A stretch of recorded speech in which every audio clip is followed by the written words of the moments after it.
Welcome, ladies and gentlemen. It is Thursday, May the 24th, 2018. I'm your host, Josh Reeves. Thank you very much for being with me here for another edition of the broadcast.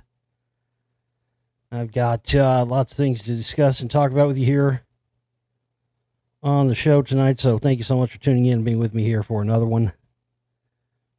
As I mentioned in the previous little update that I did a couple of days ago, I've been relentlessly working on this film, but I wanted to do more shows this month than I did, but at the same time, there just has not been anything worth a fuck to talk about. It's just everything's been revolving around royal wedding shit or Trump shit, but still, each day I do dedicate a large amount of my time to gathering up news stories and whatnot. So kind of what I do in times like this is I just save up stuff for a few days, and then after I've got, enough, then I'll get up here and do some stories and whatnot. I just, there just hasn't been anything else that I wanted to talk about or discuss. So, I've just been continuing to work on the film and all the other stuff I've been getting going here and trying to get up off the ground. So we'll get into some news for you here tonight, and there's some interesting things I got to tell you. We'll be getting into all of it for you here tonight on the show. And don't forget, I don't know if I've really I know I talked a bit about it, but don't forget, coming up this Saturday night, ladies and gentlemen, this Saturday night, midnight Central Standard Time, 10 p.m. Pacific time, not specific time, but 10 p.m. Pacific time, midnight Central Standard Time, 1 a.m. Eastern Time. You're on your own after that. My new show, the premiere broadcast of my new Saturday night show, Midnight in Texas, premieres this Saturday night live on the brand new Global Reality Radio audio stream. And and that brings me to my first topic tonight. Because I just put something about this on Facebook earlier tonight. I haven't even had this stream up and go in a week. Not even a week, folks. And already, ladies and gentlemen, our audio stream has been attacked on 4 separate occasions. And, every time I've had an audio stream, I've used probably, 4 or 5 different companies. And this always happens, and it's always mind-blowing because I always choose different ones, different locations and stuff. But these guys, whoever this company is that I went with this time, they've never had an attack on any of their stuff like this. They've never seen anything like this. And they're specifically taking down, well, first they specifically took down the dashboard where you control all your functions for your stream. Meaning where you turn the stream on and off at. Where you see how many people are listening. It's a dashboard that controls basically everything for your radio stream, right? And that's what they took down first. But even though they took that down and I couldn't get in and I had no control over it, the audio stream was still running. That was a few days ago. Then, so anyway, that was down, and I contacted support, and they said they never seen anything like it. Then that wasn't good enough. Then they went down. They took down the. There was three different ends they took down. One was the first for the controls of broadcasting. That was just like a separate software thing. They took that down first. They took down something else related to Shoutcast, and then tonight they just took down the whole goddamn server. Because again, before you could. Even though you couldn't get in there and control anything, the stream was still running. Now nothing's working. you can't get in to see anything. If you refresh the page or you click on the page, like the links I put up, the links to listen, it goes to a error message. Completely different message than what they were getting yesterday when this happened. The server was reset 4 times today. When you get a message saying the server's been reset, that means it's been attacked, denial of service, or whatever else. But I've also got, I also had to let these guys know that, see, the problem with this is a lot of these are denial of service attacks where they just hit it and hit it and hit it. But the upshot of it is with unlimited listeners, because that's what they used to do me. They just send in bots or whatever that would just hit your server until it crashed. They would just overrun the ports, right? So now that I have unlimited listeners, which means, it doesn't matter how many people log on, you shouldn't have any server load issues or anything like that because it could take whatever you throw at it. But I got to let the server company know that, hey, Saturday night at midnight Central Time, you guys might be thinking your shit's getting hit again when it's not. Because there's going to be, probably 300-400 people, maybe more. That's just a conservative estimate. They're going to be hitting that fucking stream and that server all at once on Saturday night at midnight. So it's just crazy. I mean, this is exactly why I quit broadcasting on, well, that and the usual lack of support stuff, not be able to keep it up and running. But it's crazy. I mean, there's some reason, I guess, and I've been playing nothing but old shows, so I guess there's just something about, again, that's why I had to go to pre-recorded shows. I used to always be live, but because they kept hacking everything that I would do, I had to go to pre-recorded stuff. So come Saturday night, regardless of all of that, I've already got it set up. I've already got it in place. I've got backup recording stuff going. So if there's any horse shit and chicanery, as I like to say, going on with the audio stream during the live show Saturday night, and you're tuning in and it goes down or gets taken down or it's skipping or whatever, if you're having problems with it, don't start emailing me saying, oh, it's this, that. No, don't start freaking out, because there will be redundant backups, meaning even if they fucked up what's coming out of the stream, I'll have an audio backup on my end, and I can replay that on the stream and at a later date, and it'll also be in the pre-existing Global Reality archives. So, and I've had people asking about that, and I thought I made it clear here on the show and whatnot, but let me say it again.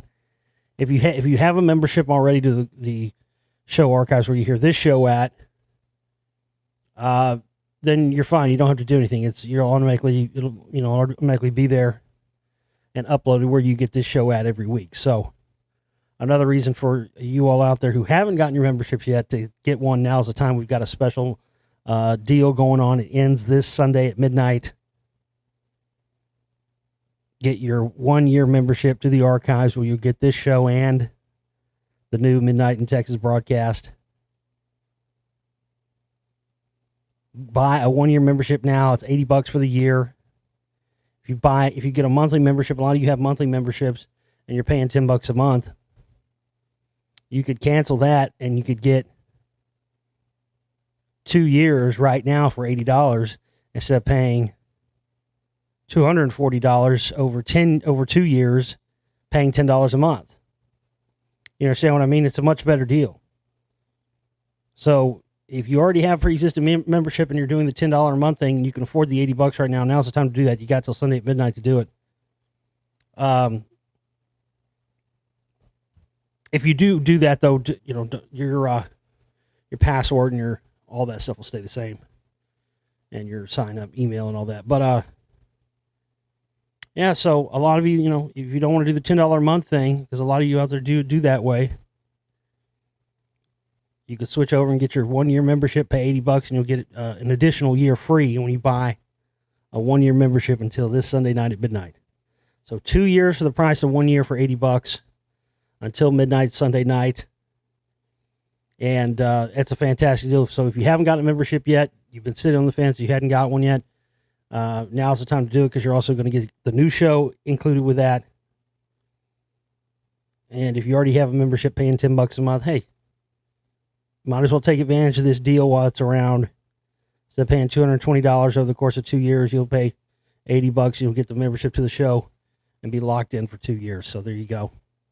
I'm going to be doing the show. The show's going to be a little different than what I originally talked about it being when I first initially was launching it.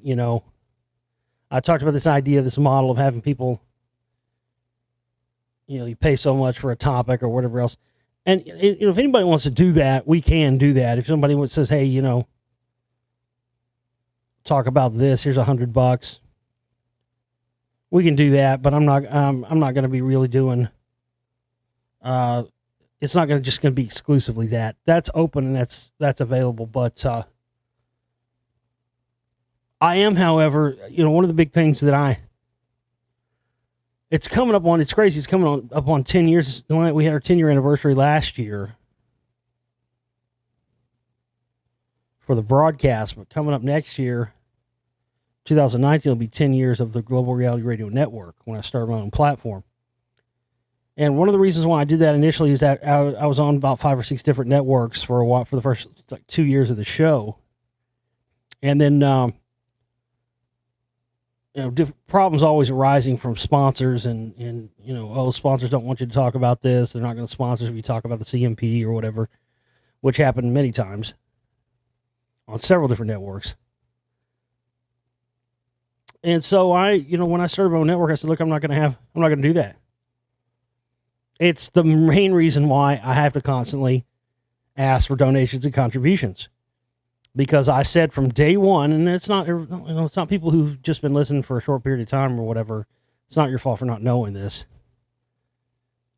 But when I started this network, that was the whole thing behind it, was not having sponsors and not being able to talk for 15 minutes and have to sit there and listen to 8 minutes of commercials and then censor what I talk about or the information that I get into, because I have to worry about. And let me tell you something, ladies and gentlemen, that's real. And not only is it real, the other flip side of it is there are people out there right now that you listen to who have these sponsors, advertisers on their show, and guess what? They may call themselves a truther podcast or radio show or whatever, but let me tell you something. This is the fact of life. They are actively, I don't care what they tell you or what they admit to or what they say or don't say, they are actively censoring themselves on a regular basis to keep those sponsors there, putting up the money every month for their sponsorship. It's a fact. You start getting into stuff that they may tell you, oh no, we don't care what you talk about. The sponsor may tell you that's not true.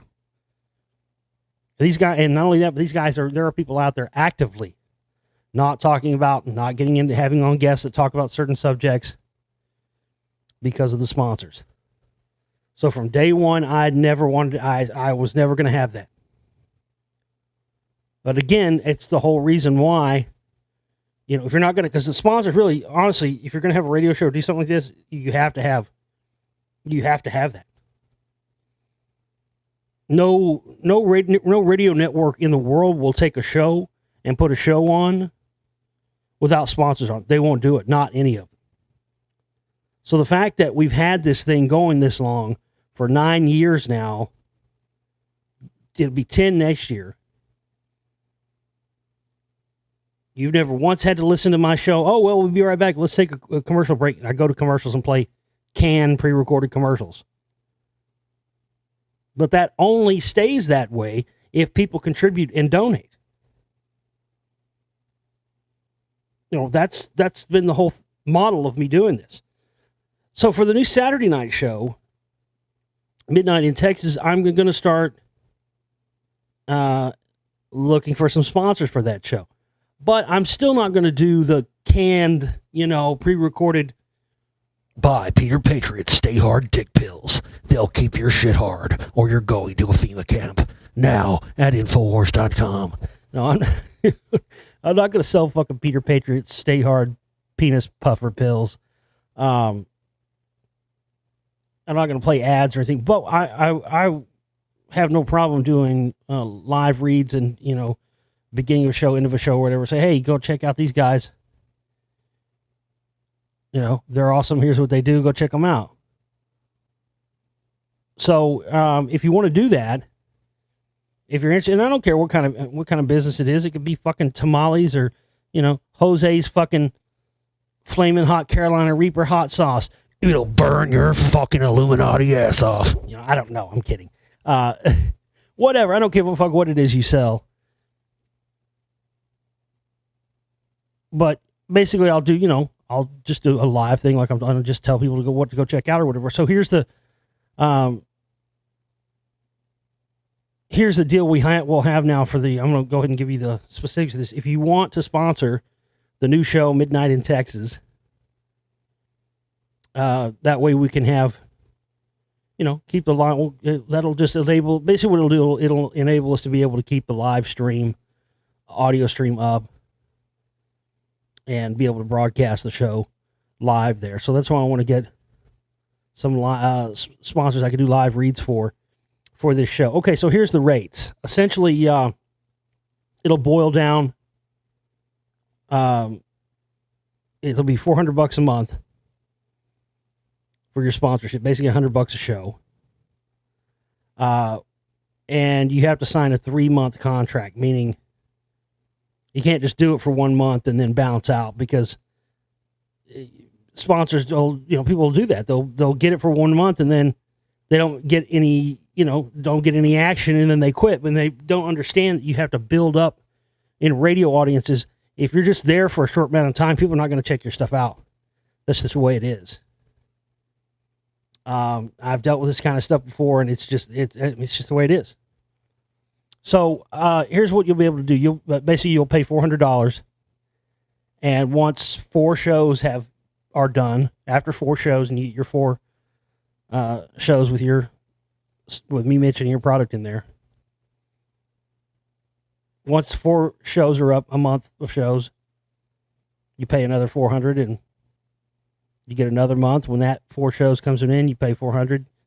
You get another month, and then that's your 3 months. If you want to do more after that, you can, but you don't have to.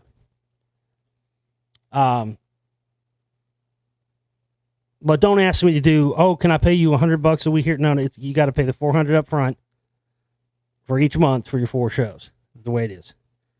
I'm not doing fucking easy checks, fucking Rent-A-Center payment plan shit. People try to do that to me all the time with donations. So, can I get this $500 perk level and pay you out over fucking 24 months at 0% interest? Like, come on, man. I'm not fucking Rent-A-Center over here. Please.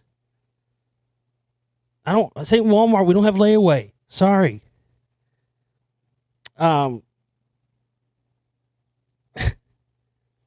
Or here's the deal. Or you can, if you want to pay for the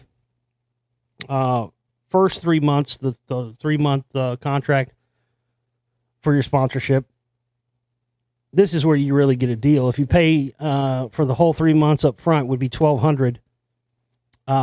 If you want to pay for the whole 3 months up front, we knocked the price down to $900. You'll get $300 off. So you can get 3 months of advertising on the new Midnight in Texas show with me doing live reads for you for $900 for 3 months. $1,200 for 3 months. If you want to do it $400 a month, $400 for every 4 shows, you can do it that way. If you're interested, please email me, globalrealityshow@gmail.com. That's globalrealityshow@gmail.com. There will be a Midnight in Texas website. I'm working on it now. I don't know if I'll have it up and running completely ready before Saturday night, but I'll be working on that. If you are a membership, if you do get not a membership, if you do become a sponsor, there will be links to your website and your product, whatever it is, on the new midnightintexas.com website. So you'll get that there as well as the live reads. And what else was I going to mention? Oh, and there will be, you can always email me at theglobalrealityshow@gmail.com email address. It's globalrealityshow@gmail.com. You can always email me there, but once we get the website up and running, there will be a midnightintexas.com email that we'll give out for specifically for that show as well. So, yeah, if you want to become a sponsor, hit me up, let me know. And again, as I mentioned, I want to mention it one more time before I move on to the news. Now's the time to get your membership. Get 2 years, lock it in, $80. I'll have links there at various sections here on the video, on the clips on YouTube I put up, and you can also always subscribe by going to my website, theglobalreality.com, and hitting the subscribe button in the top right-hand corner of the page, and that will take you to where you can get your membership at. So do that as well. Also, be sure and hit up. Our goal for this week is to raise $200. We haven't got anything in this week. I've been pleading, I've been asking for people. I'm running on absolute empty. I got to be honest with you. I really, we got a week tomorrow to reach 100% our operating cost goal. And I got to tell you, man, if we don't reach that this month or we come up any bit short, it's going to be game over. Because I've gone as far as I can go. I've got to be honest. I've gone as far as I can go working on below a shoestring budget. This below minimum wage budget on this film. And the sheer scale and scope of this film and doing it with no money, I'm telling you, man, we're talking about below the poverty line level fucking budget here. And, I've said it many times again, it's just a combination of, if I'm not up here every day, every week doing shows and constantly reminding people to support our work, it doesn't happen. And then I have to take time off to do the shows, and, it just... people, don't get people buying the usually when I'm doing regular shows and stuff, we're getting in people buying downloads. So we haven't been getting that many people buying downloads. So we've really, really got to have people stepping it up right now. I've sunk everything into this film. I've sunk everything into all my previous films. I've sunk everything, every last penny I could scrape up over the past few weeks into getting this new show and the radio stream up and running. But it's the same old thing, man. I pour money into this. I do more things. I try to make it better, and then we get less support instead of more. It makes no sense. So right now, at the point I'm at right now, I'm at almost absolute zero, broke, busted, bankrupt, and I really, honestly, this is no bullshit, it's no joke. If we don't reach 100% of that goal, man, I'm not going to be able to continue, and I'm not going to be able to do any of this, and that movie's never going to come out. And I'm telling you, man, I don't know. I don't know. I can't even fathom it. If people don't see this fucking movie, it's going to be the goddamn greatest travesty of fucking all time. I'm telling you right now. But, I mean, it's like I said, even if I wasn't working on a film right now, I would not have had more shows this month, because there has literally been jack shit to talk about with all these fucking, all this bullshit. God damn, still talking about the fucking royal wedding. Who gives a fuck? Who gives a shit? I'll tell you who. Fucking morons. That's who. Give her the Boston breaks and let's move on so we can get that cottage industry, conspiracy industry going like what happened with Diana. Yeah, see how pissed I am? I'm hitting the fucking microphone stand over here. Oh, also wanted to tell you, if you haven't checked out I mentioned I was doing a trailer breakdown on my last show. I mentioned that, well, it's out, it's up. It was up last night.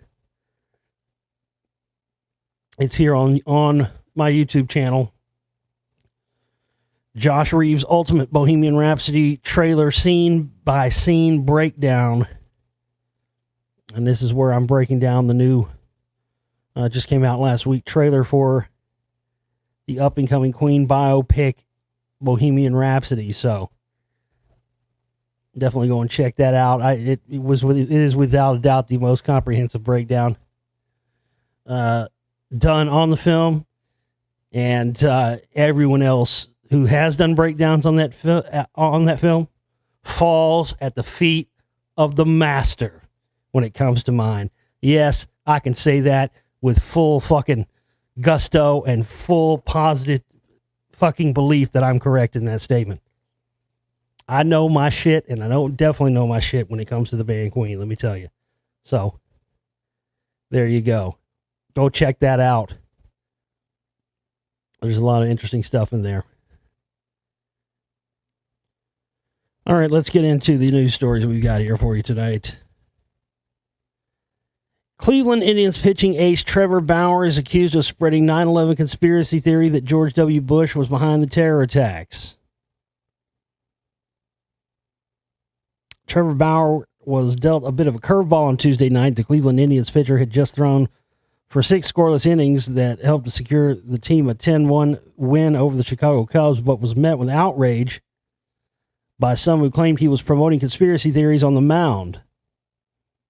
That was due to his decision to trace BD 9/11 in the dirt on the back of the pitching mound, which some believe stood for Bush did 9/11. Bauer denied this, but then would not reveal what the letters and numbers did stand for on Tuesday.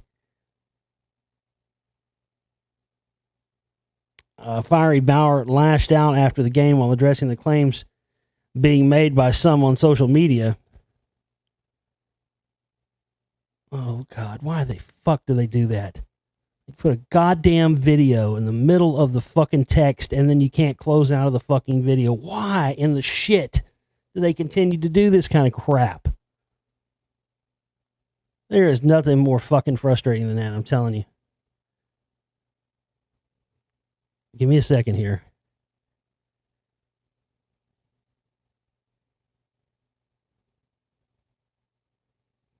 A fiery Bauer lashed out after the game while addressing the claims being made by someone on social media. Check Twitter to see a bunch of people making ridiculous accusations, wrote Bauer. I wrote BD 991.1 on the mound. It's a personal thing of importance to me. He also stated it's completely unrelated to the senseless tragedy we endured on September 11th, and it pisses me off that anyone would think that. In another tweet, he took aim at those claiming he had sinister motives, saying, "Shame on anyone who says otherwise. Unfounded accusations like these are very hateful and completely uncalled for." He did, however, give another tiny clue when he told reporters after the game that BD 91.1 had something to do with a friend that he trains with, although he did not. Well, yeah, he put BD 91.1. That's not 9/11. He didn't put a 9-11. This is a non-story. It had nothing to do with that. But a bunch of people on Twitter said that it did, so then it becomes a thing? God damn. I mean, I'm sick of this. Is that really? That's really where we're at now, isn't just it just takes one. It doesn't even matter if it's true. I can get up here and say a million fucking true things, and people go, "That's not true. That's bullshit. I don't believe that." It'll be 100% true backed up with evidence. But then one asshole goes on fucking Twitter and says, "Oh, that dude wrote Bush did 9/11 on the pitching mound." Doesn't matter if he did or didn't. Doesn't matter that he didn't mean it that way. Doesn't matter. One dude on Twitter says it. Next thing you know, it's in the fucking news.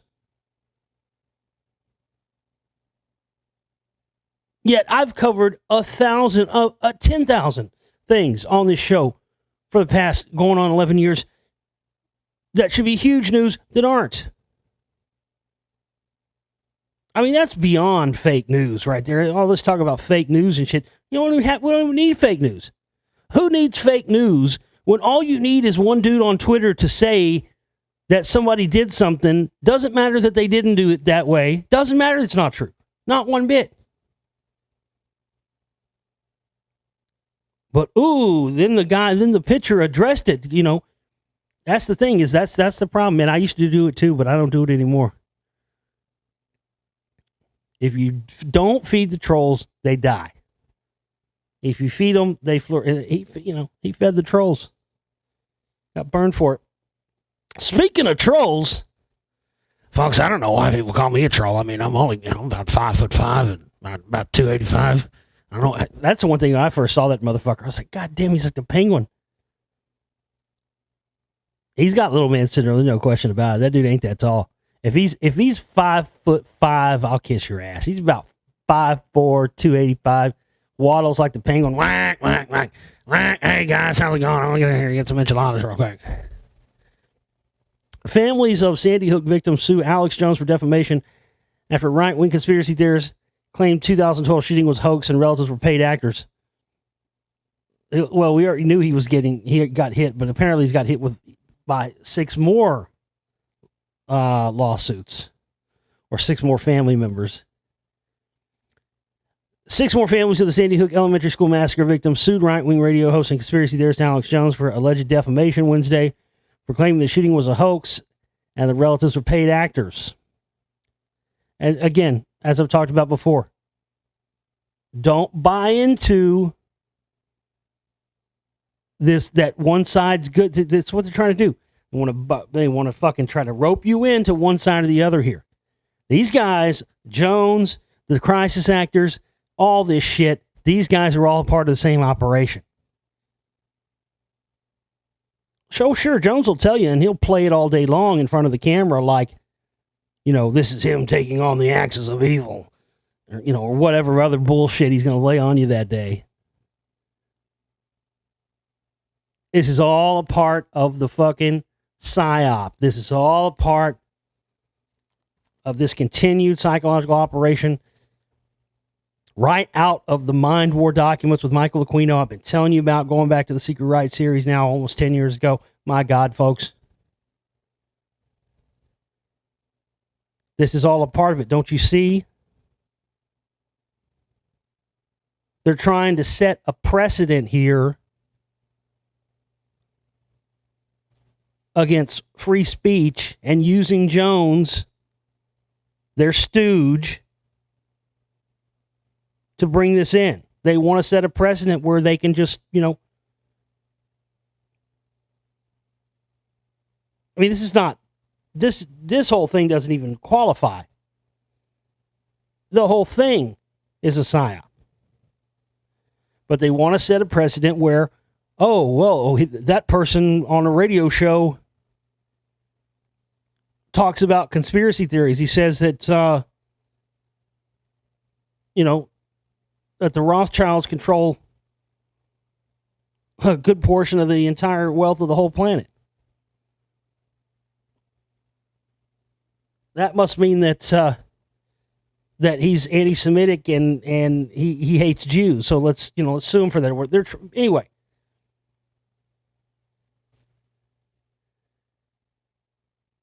It doesn't matter how much information or how much truth there is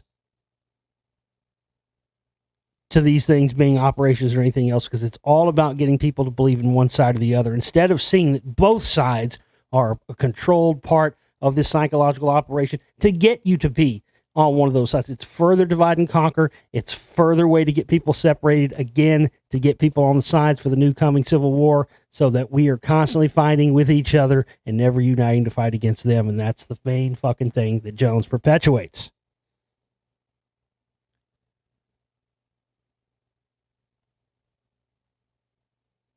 What else? Mysterious booms, house-rattling sounds in Pennsylvania under investigation by the FBI. Federal and local authorities are investigating mysterious booms being reported. This has been going on, not just in one, it's been going on forever. It was going on here in Texas. I was hearing it back in 2011 and stuff. A lot of people think that what this is it's this secret. I don't know. So I'm just saying what people think. I'm not saying I believe this 100%, but I think it's as good of an explanation as any. But a lot of people believe that these mysterious booms that everybody's hearing, because you're hearing them coast to coast, right? Literally, they've been reported coast to coast. A lot of people think it's some sort of high-speed, secret underground bullet train, that breaks the sound barrier. That's that the elite use to travel back and forth in secret underground. Some people believe that's how they shuttle Extraterrestrials and people that are here that look human but are extraterrestrials, and lots of different things.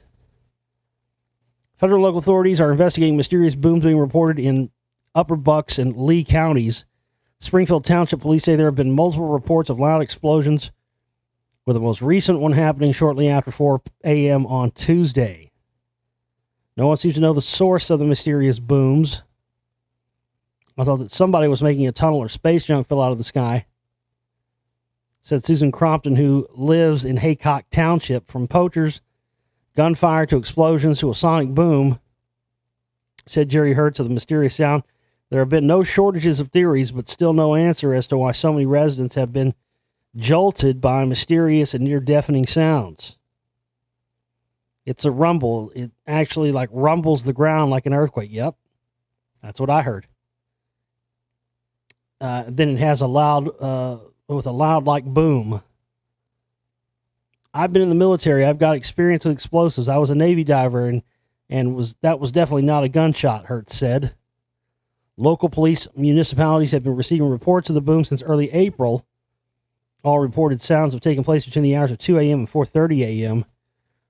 Crompton and her daughter heard the booms on 2 occasions. It's like an explosion, and of course it actually shakes your house. It's imperative that we get the information as soon as possible in order to track these events. Well, they're probably digging out new tunnels to their underground bunkers they're going to go in when whatever the extinction level event hits that's coming. There have been no reported injuries from these loud explosions. CBS has confirmed, along with the Pennsylvania State Police, the FBI is now on the case as well. And again, this is not new. This is not isolated. It's been going on all over the United States since the early part of this decade.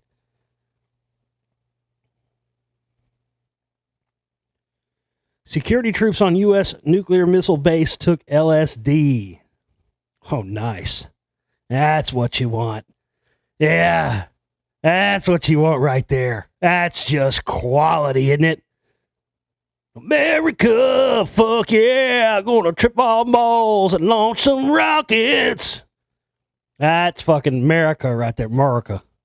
M-U-R-I-C-A, boy, America. Makes me want to get in my truck and listen to Lee Greenwood. I tell you what, you don't like this country, you get the hell out of it right now. Go here now, caddy. This is crazy.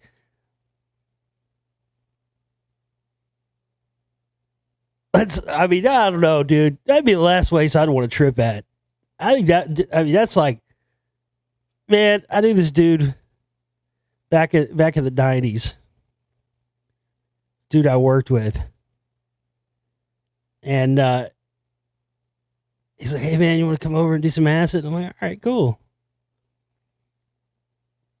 So I go over there to go to his crib. I never hung out with him outside of work or whatever. But he was cool, though. So I went over to his house.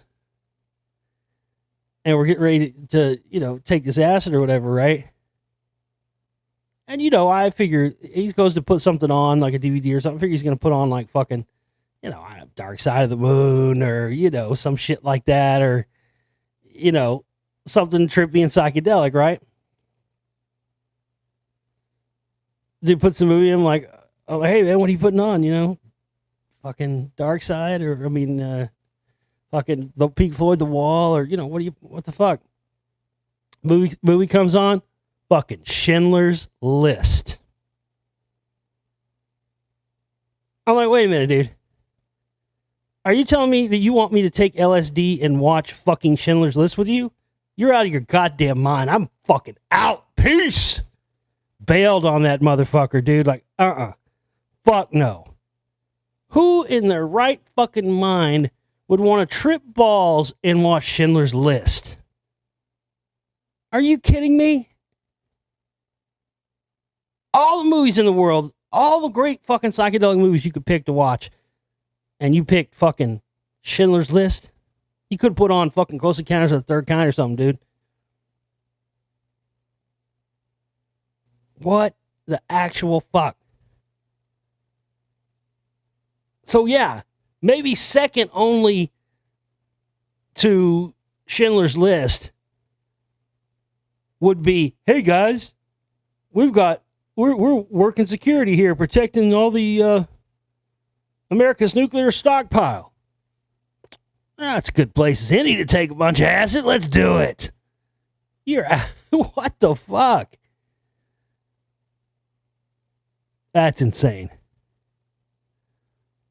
One airman said he felt paranoia. Another marveled at the vibrant colors. A third admitted, I absolutely just loved altering my mind. That's America's finest right there. I mean, how many people have had their lives ruined and, marks on their record or whatever, getting caught with a little acid? Meanwhile, the guys that are out protecting America's nuclear missile stockpile are just tripping balls, and the AP just reports it like it's fucking, like it's the weather. No big deal. Meet service members entrusted with guarding nuclear missiles that are among the most powerful in America's arsenal. Air Force records obtained by the Associated Press show they bought, distributed, and used the hallucinogen LSD and other mind-altering illegal drugs as part of a ring that operated for months on a highly secure military base in Wyoming after investigators closed in. One airman deserted to Mexico. Okay, so they did get caught. Okay, well, they promoted it at the very beginning. That they should have said, entitled the article something like, security troops busted in drug ring, took LSD at missile base.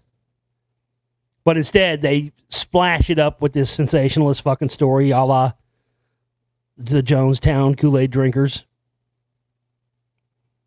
And then you have to read on to find out, okay, well, the reason they're talking about this is because they got busted. All right. Although it sounds like something from a movie, it isn't, said Captain Charles Grimsley, the lead prosecutor of one of several court-martials. A slip-up on social media by one airman enabled investigators to crack the drug ring at F.E. Warren Air Base in March 2016, details of which are reported here for the first time. 14 airmen were disciplined, 6 of them convicted in court-martial of LSD use or distribution or both. None of the airmen was accused of using drugs on duty, yet it's another blow to the reputation of the Air Force's Nuclear Missile Corps, which is capable of unleashing hell in the form of Minuteman III intercontinental ballistic missiles, or ICBMs. The Corps struggled at times with misbehavior, mismanagement, and low morale. Although seen by some as a backwater of the U.S. military, the missile force has returned to the spotlight as President Donald Trump has called for strengthening U.S. nuclear firepower and exchanged threats last year with North Korea. The administration's nuclear strategy calls for hundreds of billions of dollars in new spending in coming decades. Service members accused of involvement in the LSD ring were from the 90th Missile Wing, which operates one-third of the 400 Minuteman III missiles that stand on alert 24/7 in an underground silo scattered across the northern Great Plains. Documents obtained by the Associated Press over the past 2 years through the Freedom of Information Act tell a sordid tale of off-duty use of LSD, cocaine, and other drugs in 2015. Well, of course, I mean, as I've talked about, and as I'll be talking about in the Spellcasters too, I mean, why do you think guys like this would get caught? They got easy action to this stuff. Why do you think they got easy access to this stuff? Because, of course, you got the CIA and the military who are the biggest drug dealers. DEA is only there to take out their competition.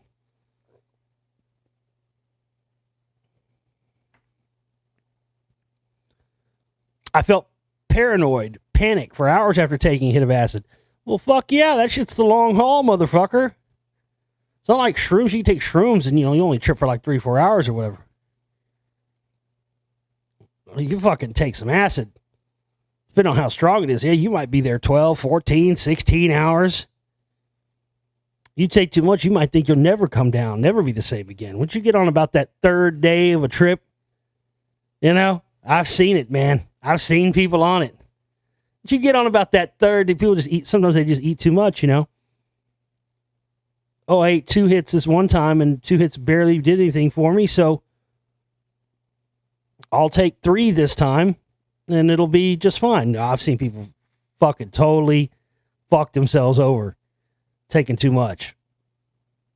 And And then you just get in your head. Because it just goes nonstop. These guys are out there fucking, yeah, I mean, I can imagine, I guess that's probably why, now it's starting to make sense to me now that I'm putting this together. It seemed a little crazy at first. Now this is starting to make sense to me after reading this a little while further. So these guys are out there on this fucking military nuclear missile thing out in the middle of nowhere. We've been hearing about nuclear war and fucking, mutually assured destruction and all that stuff. How many decades, 50, 60 fucking years we've been hearing about this? And other than Nagasaki and Hiroshima, nobody's launched anything on anybody yet. Okay. You're out there you're probably out there on 12-hour shifts, 12-hour guard shifts. 12-hour guard shifts about just the amount of time if you don't take one hit, probably just the amount of time to do a full trip and have it be completely undetected. And there's nothing else to do. Okay. All right. I'm starting to get this now. All right. Maybe these guys had it figured out. Maybe the problem is they got caught. That's the problem. But yeah, I could see that. It's out there in the middle of nowhere. There's not shit to do. The probability that you're going to be needed to launch something, that's probably minimum. Okay. All right. All right. I get it now.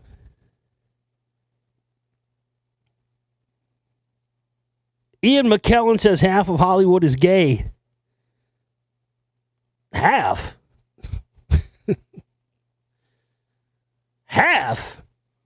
I think Sir Ian McKellen, I think Gandalf needs to go a little higher than that. You go 80% on that one, Gandalf.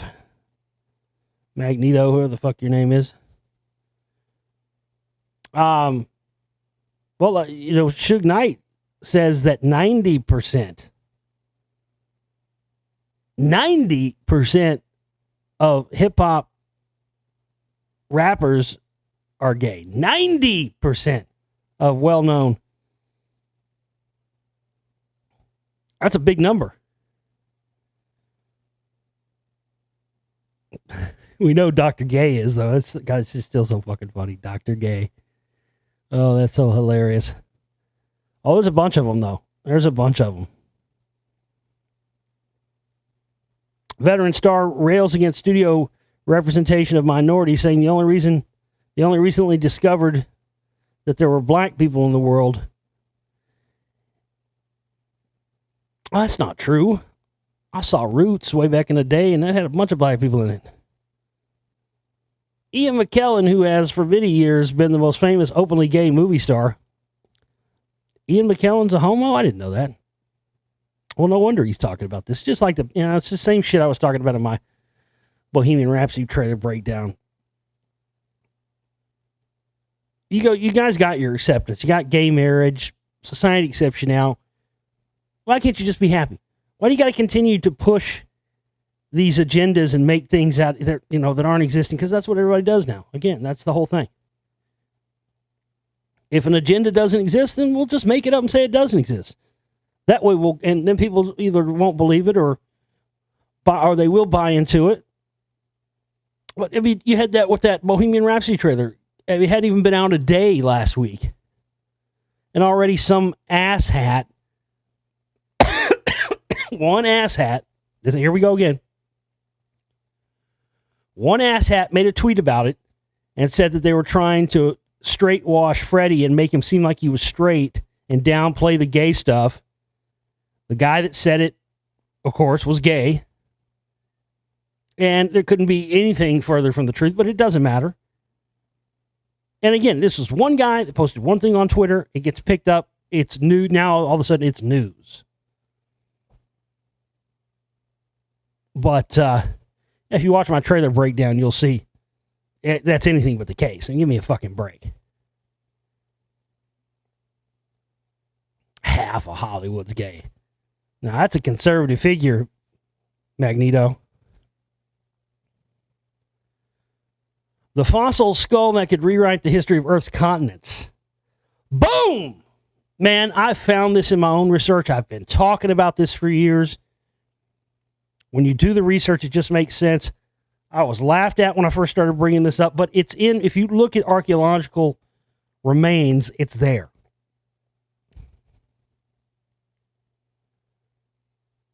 I've been saying this for years.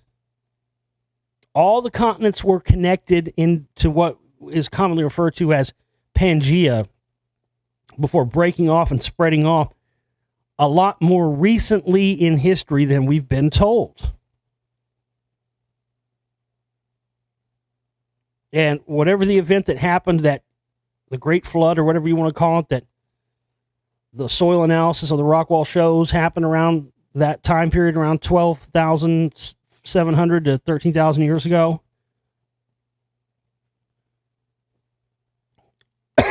I believe that the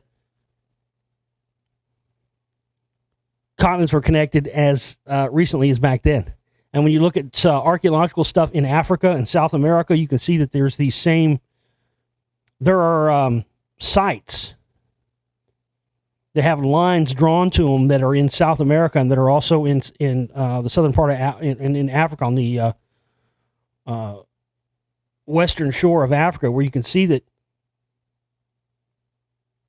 they were once connected because all that land was there together. And these archaeological sites are proof that they were all one continent. Not millions of years ago, like we've been told. Much more recently than that. The fossil skull that could rewrite the history of Earth's continents. Remains of primitive mammal discovered in Utah suggest Pangea supercontinent split much later than previously thought. A fossilized skull of a small critter found in Utah underneath a dinosaur foot bone has scientists rethinking the timing of the breakup of Earth's bygone supercontinent, Pangea.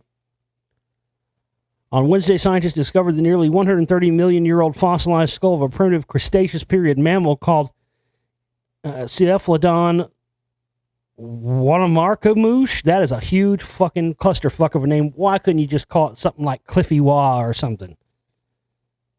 Makes no sense. Like an ingredient on a fucking shampoo bottle. Come on. The fossil is evidence that the supercontinental split likely occurred much more recently than scientists had previously thought. About 15 million years later than previously believed. Yeah, a little later than that, bud. But, you know, it's cute. It's cute. You know, it's cute that y'all are starting to slowly. Well, we think maybe, possibly, kind of, there might be a chance that, yeah, it wasn't as far back as we thought. They're doing with all this stuff. I'm telling you, folks, prior to my Lost Secrets of Ancient America films, the stuff that I exposed in those films, people haven't gotten to yet. And it's stuff that has been hardcore covered up by the scientific community for years. And ever since those films have come out, I mean, right after the release, slowly they've been coming out with articles. Before that, it was like, oh, if you think that any humans existed, you know, prior to so many thousands of years ago, then you're crazy.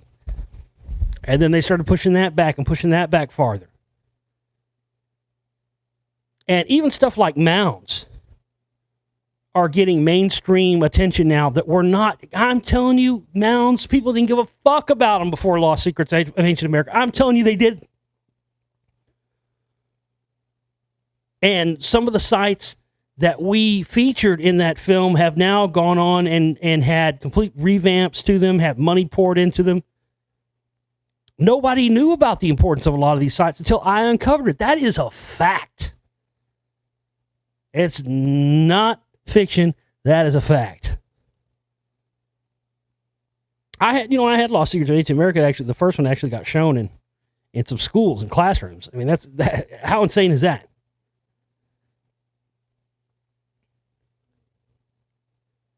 Here we go, right here. I mean, here's another. This is Fox News. Ancient Native American village in Louisiana reveals its secrets. An ancient Native American village in Louisiana is revealing its secrets thanks to new research. The study of ancient mound builders who lived in the Mississippi River Delta near present-day New Orleans offer fresh insight into how the settlements emerged and why they were abandoned. Experts studied a site known as Grand Calou, one of hundreds of ancient mounds in coastal Louisiana that were built near waterways. Radiocarbon dating, carbon isotope analysis, and sediment analysis were used to date the site along with the ceramics found at Grand Calou. We wanted to understand at a deeper level. Oh, did that refreshing thing on me. Oh, come on, take your... Oh, God, and refresh. Now there's a fucking ad. Now there's a video in the middle of the page. Every fucking site now. Fuck off with your goddamn videos in the middle of fucking text. If I want to see a video, put it at the bottom of the page. I'll click on the motherfucker when I'm done reading. I mean, no wonder people don't fucking read anymore. Every time you go to read something, they put a video right in the middle of it.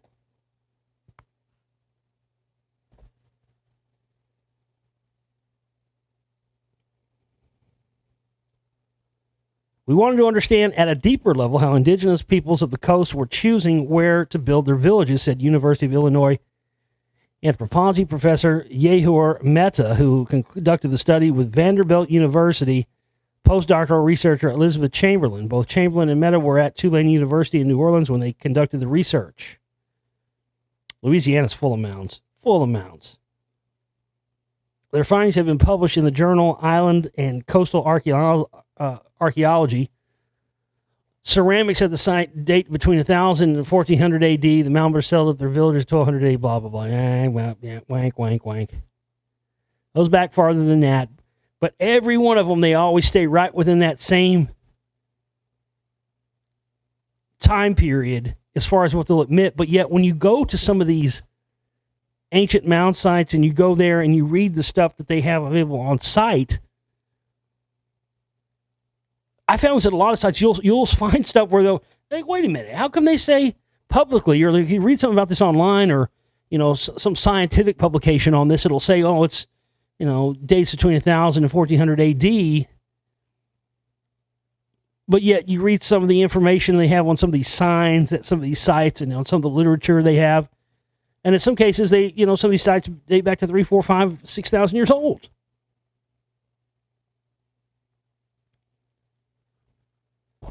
But that's the thing. Many of these ancient sites were built on previously even more ancient sites.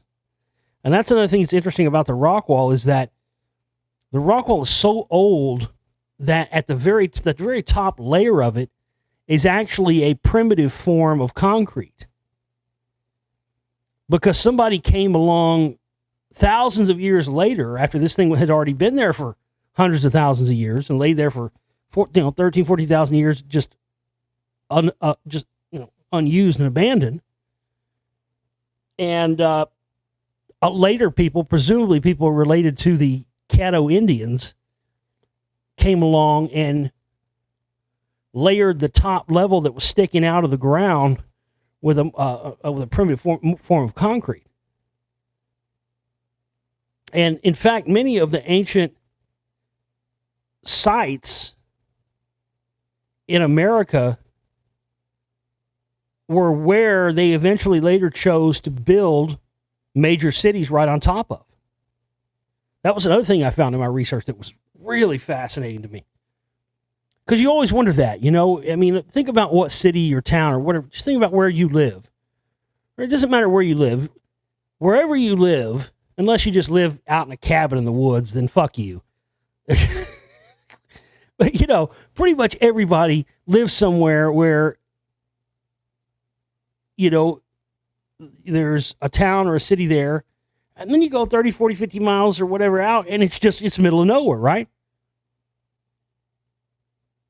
So how come the city was built here, like a city like I live in, like Dallas?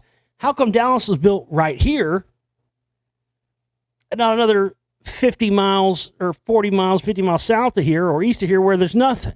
Why was it right here? Why is there still nothing out there in those areas? Well, in many cases, and this absolutely is the case here, as I show you in the Lost Secrets of Ancient America 1 and 2, I talk about the Dallas stuff. Many of these modern day cities were built where when the settlers were coming in, they found the remains of ancient civilizations and ancient cities and just built their cities right on top of those. And in some cases, they were done exclusively and with intent to hide these ancient cities and ancient civilizations that were found there. So there's definitely not, it's not just random. Philadelphia is another city, another great example of that. One of the buildings there, I can't remember which one it is. It's one of the museums in Philadelphia. It might be an art museum. I can't remember. It might be the Philadelphia Museum of Art. I can't remember. One of them is built on this gigantic ancient mound. Pennsylvania's full of mounds, and Philadelphia's full of mounds as well. So yeah, I mean, when they were, Washington D.C., a lot of these places, man, were major cities. Were built upon the ruins of older cities from civilizations that they have intentionally wanted to keep covered up.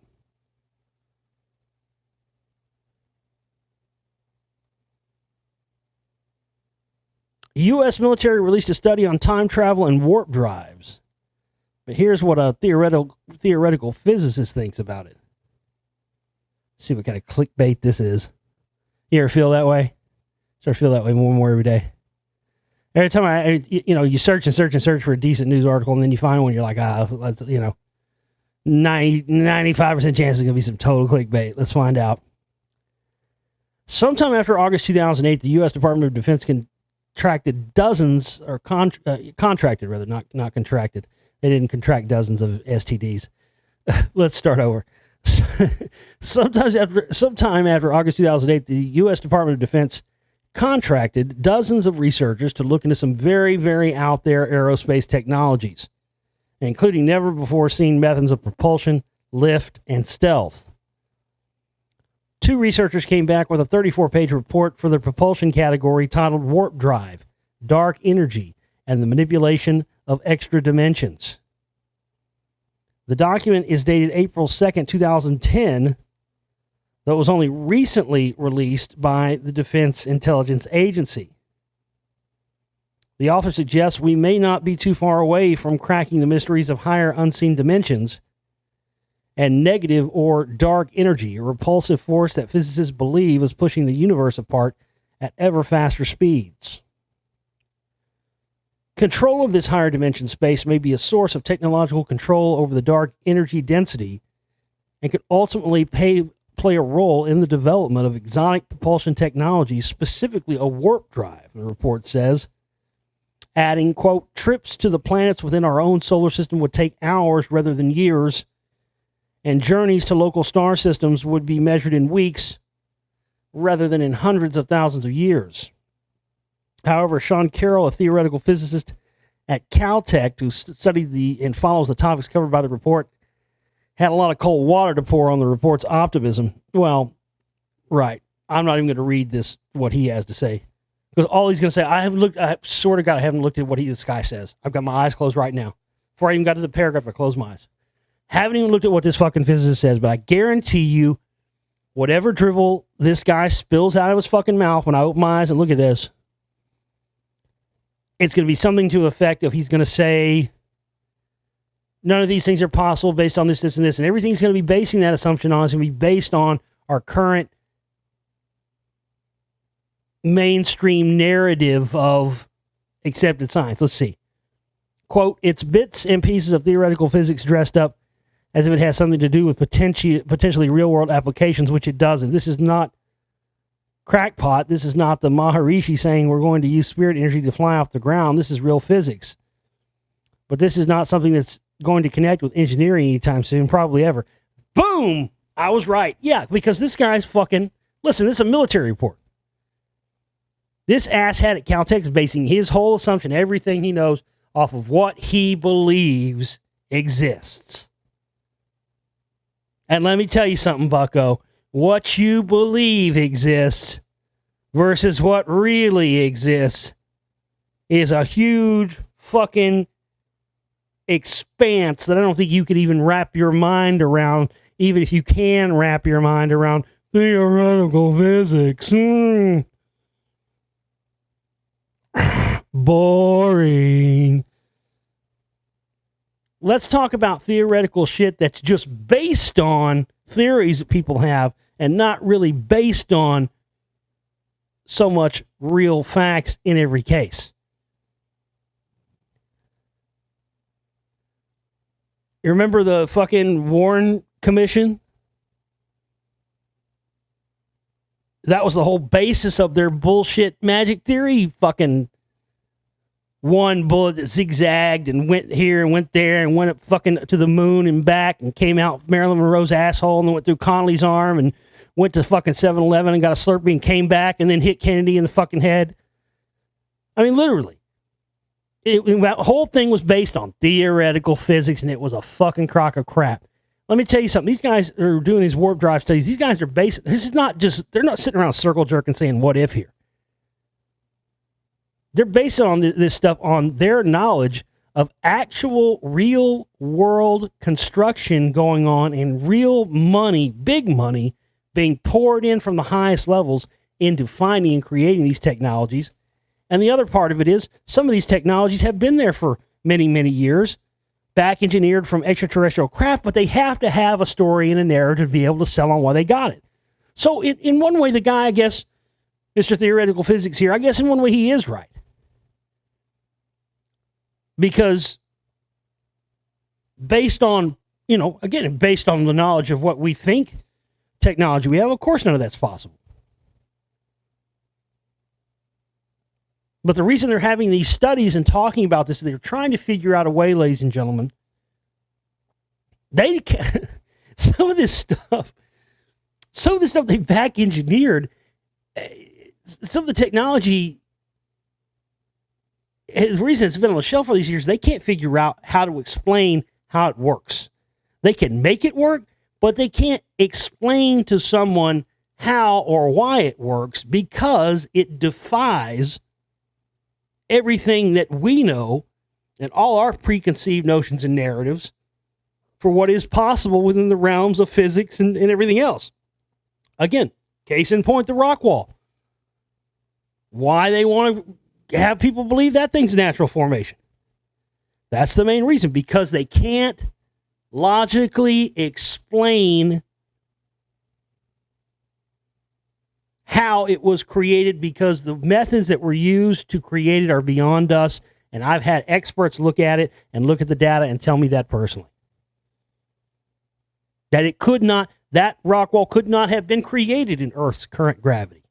How about that? How about the fact that they mixed all of these materials and exotic elements and rare earth metals and all this stuff, all these crystals? And if you and I try to do that and try to replicate that on our own, you wouldn't be able to do it, because all the materials would just turn into a big stew, a big soup. You wouldn't be able to have a use for tourmaline versus starlight or brookite or anything else. It wouldn't have any. It would just be a big soup, a big stew. That's the key thing about the creation of these cast stones of the rock wall.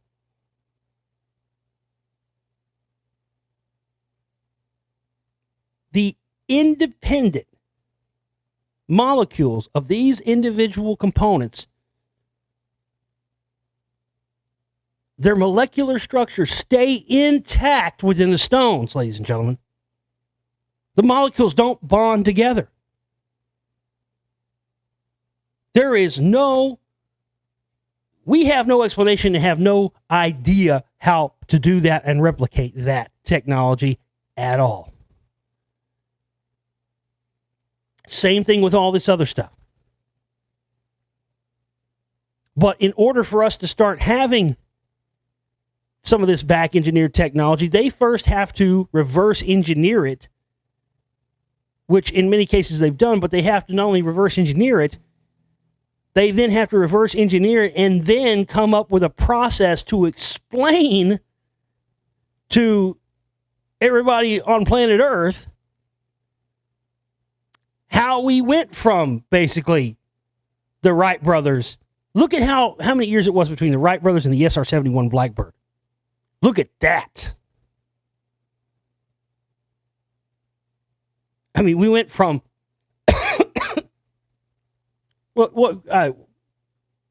I can't remember. It's been a long time. But what year was the Wright brothers' first flight? 1903. Okay, so in half a century, we went from the Wright brothers to the threshold of space. And again, largely due to back-engineered and recovered extraterrestrial technology. But to go from, we haven't been back to the moon in decades, and, they're telling us we can't get back to the moon for so many years now. From going into the threshold of, right outside of Earth's atmosphere and around the orbit to warp drives, and to go from the standard propulsion systems we have now to these next generation, people, again, just like the guy was saying, people go into engineering school and they get out of engineering school and all of a sudden there's this technology that's out there and warp drives and they didn't learn anything about that. Where the fuck did that come from? So again, the reasons why they keep us in the dark for this, with this ancient technology and whatnot, and this advanced technology they've back engineered, is the same reason why they hide the ancient technology, the ancient stuff that's been happening and it has been found, stuff like the Rockwell and other things. Because they all cause problems with their existing narrative that they've based all of reality on. And that, to me, that's one of the whole essences of what I do and what I'm out to do, is to uncover those things that fuck up their narrative, because we've been lied to, folks. I mean, on all fronts. Yes, you can walk around and live a life never knowing those things and never know any better. Ignorance is absolutely bliss. But it doesn't change the fact, folks, that if you choose to do that, you're choosing to exist willfully in a reality that is a lie. Some people are fine with it. A lot of people are fine with it even once you tell them about it. They don't care. Oh, well, I got to watch a football game this weekend.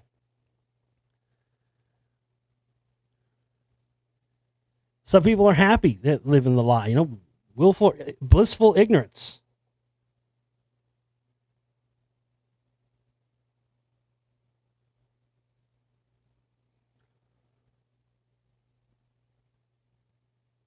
All right, folks. Well, that's all I got for you for tonight. Thank you all very much for tuning in, and please continue to be patient, and please continue to support my work in any way possible you can. I'm really putting the call out there right now. As I said in the last show, anybody that can come forward right now with any amount, small or large, to throw at this operation, what I'm trying to do right now. I can't tell you how critical right now is. Because this film is beyond me. I mean, I really, this is a gargantuan feat of filmmaking and information that literally is beyond, I'm not kidding you, it's beyond my capacity. But I think that's how you should always try to do things, You know what I mean? If you always just try to do things that were easy to, and easy to do and crank out, I mean, I don't know, it's not going to be as good. I didn't intend for that to happen. It's just, again, it's where it goes, man. This happens every time I make a film. It is really the most rewarding thing about making a film. Because every time I set out and I have a premise for a film, just like I did with The Lost Secrets of Ancient America and The Secret Ryan, all these films. I have set out and I have my things set for what I'm going to have the film be about. And then ultimately the research and the information takes you to places you never thought you were going to go. And that's what's happened here with this Spellcasters 2. It's beyond anything I imagined, just being the sequel to Volume 1 and getting more into the music side of things. I mean, it's just unreal. It's a whole other level. I mean, we're just... Man, they've been hitting us on every front, on every level for decades. And it all comes back to that same thing we were just talking about a minute ago, in terms of keeping people unaware of advanced technologies and also keeping people from understanding the context of these ancient technologies and ancient science that are found. It's all there to keep you believing their phony narrative and keeping that phony narrative in place. And everything is designed to keep anybody and everything from fucking with that narrative. And that's what I'm here to do. I'm here to fuck with that narrative. I don't, whatever you believe in, God, Jehovah, the creator, whatever, whoever that person is, they put me here to fuck with that narrative. That's what I came to do. I came to fuck with the narrative. And God damn it, that's what I've done with my films, and that's what I'm going to continue to do. And you can touch that. You can be a part of that by supporting my work and helping me be funded and not have to fucking worry day to day if we're going to go under, week to week, month to month. I'm telling you, I've proven with almost 11 years worth of radio shows. Go listen to my audiobooks. Go listen to my radio shows. Go watch my films. I'm telling you, I've proven my worth to be worthy of your support. I have proven that time and again, ladies and gentlemen. And with what I'm doing with the Spellcasters, man, I just need some cash in here so I don't have to fucking worry about if we're going to go under or not. Because this is the most important thing I've ever done in my life. And I know I'm going to do more important things, but God damn it, this is up there.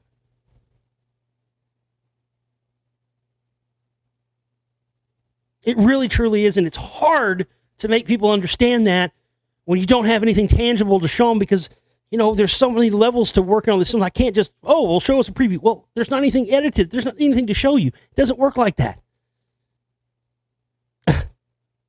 You can't see anything until the whole thing's done. It's all done in pieces and it's hard to explain.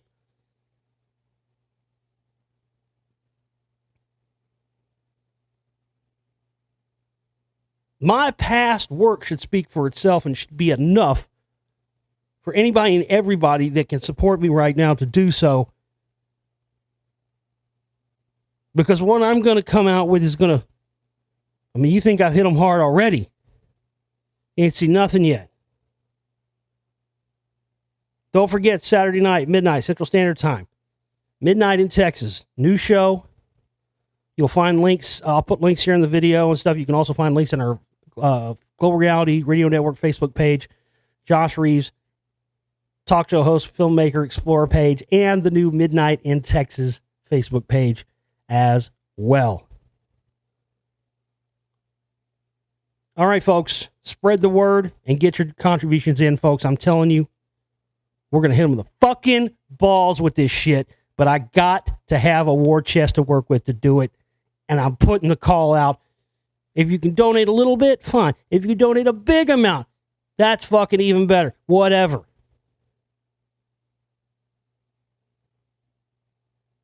You have an opportunity to be a part of something, folks, by supporting my work that not a lot of people are offering. That's the best, most honest thing I can offer and tell you as a reason for you to support my work right there. All right, I love you guys. We'll see you next time. Take care.